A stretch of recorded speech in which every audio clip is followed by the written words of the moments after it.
Гален Музоға хабарласып, сенде барлығы жақсы ма? Біз сені отбасымызбен алаңдап жатырмыз. Менде барлығы жақсы. Көмек қажет болса айт дейді. Гален мұңайып жалғызсырап отырған кезде Хайри мырза Нален ханым деп келеді. Нален қатты қуанып кетіп, сіз келдіңіз бе деп жүгіріп келеді. Келгеніңізге өте қуаныштымын. Кәне сөйлессек бола ма? Нален, енді не болмақ? Айтайын дегенім, сіз отбасы мәселесімен кеткен едіңіз ғой. Мен сізге бірнеше рет кетпеңіз деп айттым. Енді қалай кері келгеніңізді білгім келіп тұр. Хайри, мен өз мәселемді шешіп жатырмын. Нален, маған айтсаңыз болады, мүмкін көмегім тиіп қалар. Жоқ, қажет емес. Хайри, ал өзіңіз қалайсыз? Нален, апам үйден кетіп қалды. Ол бұрын да әрқашан мені тастап кететін. Бұған үйреніп қалғанмын. Оны қайтару үшін жалынатынмын, ал бірақ осы жолы ешнәрсе жасамадым. Хайри, анаңызды қайтарғаныңыз дұрыс деп ақыл айтады. Нален ойланып анасының бөлмесіне кірген кезде хат тауып алады. Ішінде сәби кезінде түскен фотосы бар екен. Хатта Фарида, Нален, сен туылғанда мен сені қабылдағым келген жоқ, сен ауруханада 15 күн бойы жаттың. Адил маған келіп, минут сайын оны қайтарайық алып келейік дейтін. Сөйтіп сені қимай алып келдім үйге. Сен мені жақсы көрмейсің деп айтасың, бірақ мен сені өте қатты жақсы көремін. Түнде келіп сенің шашыңнан сипайтынмын. Нален жылап анасына хабарласады. Хафиш, сізге Нален хабарласып жатыр. Көрдім, бірақ біз телефонды алмаймыз. Ол біраз қиналсын, ойлансын дейді. Хайри отбасына хабарласып мен амалын табамын дейді. Түнде Хафиш Наленға хабарласады. Менің хабарласып жатқанымды Фарида ханым білмейді. Біз таңертең ұшақпен ұшып кетеміз. Нален, ешқайда бармайсыңдар, апама сылтабайды тоқтата тұр дейді. Нален Фариданың қонақ үйіне келеді. Фарида білмеген сыңай танытады. Хафиш, сен барлығын айтып қойдың ба? Апа, оған ашуланбаңыз, мен айттым. Бізде сөйлесетін әңгіме жоқ, мен қазір ұшаққа кешігемін. Жоқ, сіз ешқайда бармайсыз, мен сізді жібермеймін. Фарида, менің бірақ саған қояр шартым бар. Сен мені бұрынғыдай апа деп айтасың, ешкім білмес үшін. Мен сізді апа деп айтамын, бірақ біреу шындықты білмесін деп емес, шын жүрегіммен айтамын дейді. Нален, менің де сізге қояр талабым бар. Сіз енді менен ешнәрсе жасырмайсыз.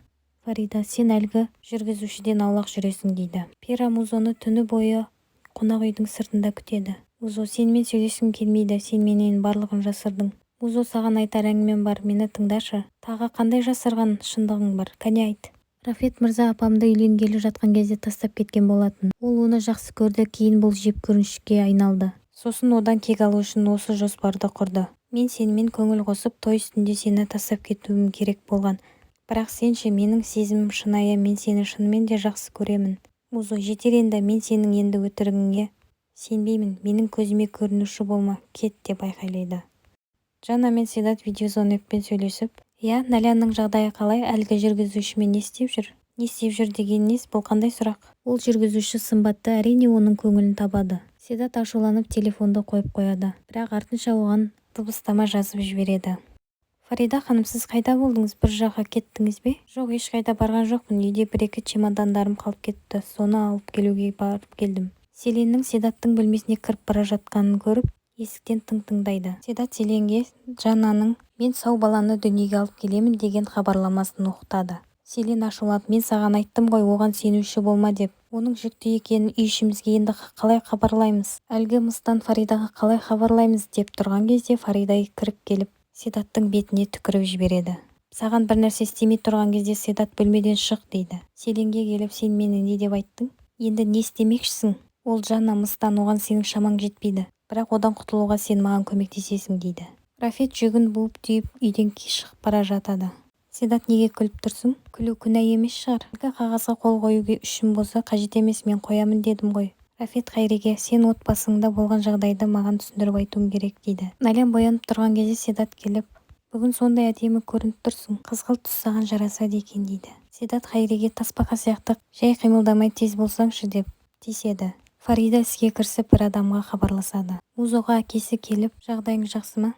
Әке, біздің сөйлесуіміз керек. Әлгі Первин сенен кек алу үшін ойын ұйымдастырыпты. Пераны маған жіберіп, той күні сен сияқты тастап кетуі керек болған екен. Пера бар шындықты маған айтты. Не деп тұрсың балам, мені кешірші. Кәрі әкеңді кешір деп құшақтайды. Рафет Первинге хабарласып, кездесуіміз керек, дереу кездесуіміз керек деп айқайлайды. Седат Хайриге, сен қалай қалып қалдың?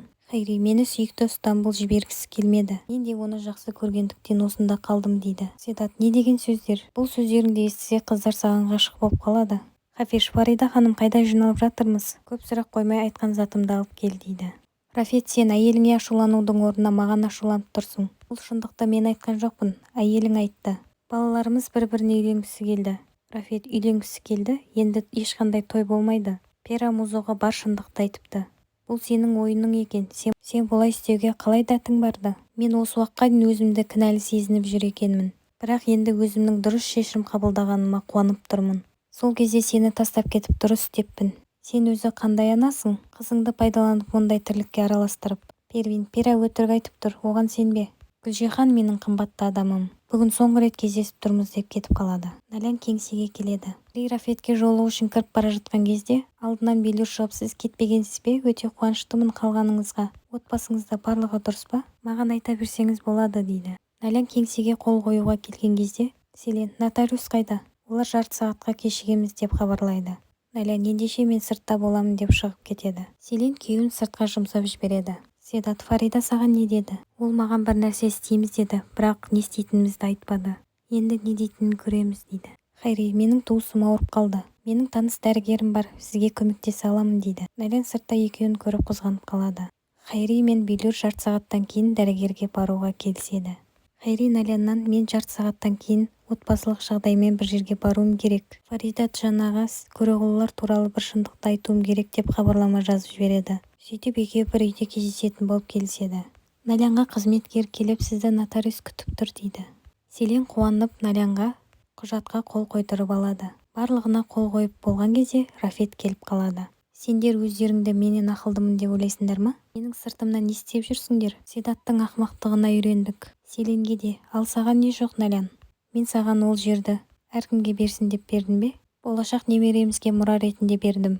Налян, Седат өтінгеннен кейін бердім дегенде, екеуің сыртқа шығыңдар, Селен сен қал дейді.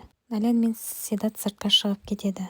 Селен, сен қандай қадамға барғалы жатқаныңды білесің бе? Әке, сіз кеш қалдыңыз, барлық қағазға қол қойылып қойды. Рафет, демек мен кеш қалдым ғой. Менің рұқсатымсыз ол жерге қол қойылса да ол жарамсыз болып қалады дейді.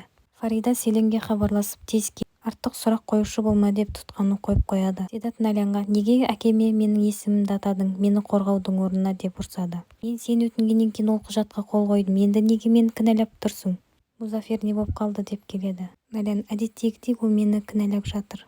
Бізді қоя берші, өзің қалайсың? Пера келіп маған бар шындықты айтты, ол бастапқыда ойын болған екен.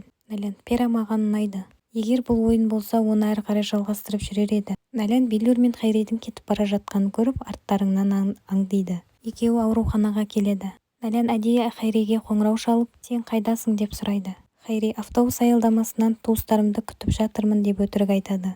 Фарида, мен Жаннамен бір үйде кездесеміз деп келісіп қойдым. Қорықпа, біз оны өлтірмейміз, ол 2 қабат қой. Ол соған келісті ме? Біз екеуміз жақсы араласамыз, уайымдама. Сенің спорт киімің бар ма? Киіп кел дейді. Хайри Белюрге туыстарына көмектескені үшін рахметін айтып жатады. Бірге тамақтансақ қайтеді деп келіседі. Фарида мен Селен арнайы киімдерін киіп іске кіріседі. Жихан таң қалып, сендер қайда бара жатырсыңдар? Біз орманда таза ауа жұтамыз деп екеуі кетіп қалады. Белюрмен тамақтанып отырғанын көріп Налян ашуланады. Хайриге қайта хабарласып, жұмысыңыз бітті ме? Жоқ, туыстарыммен тамақтанып жатырмын. Егер қаласаңыз қазір қайтамын. Налян, жоқ, қажет емес деп тұтқаны ашуланып қойып қояды.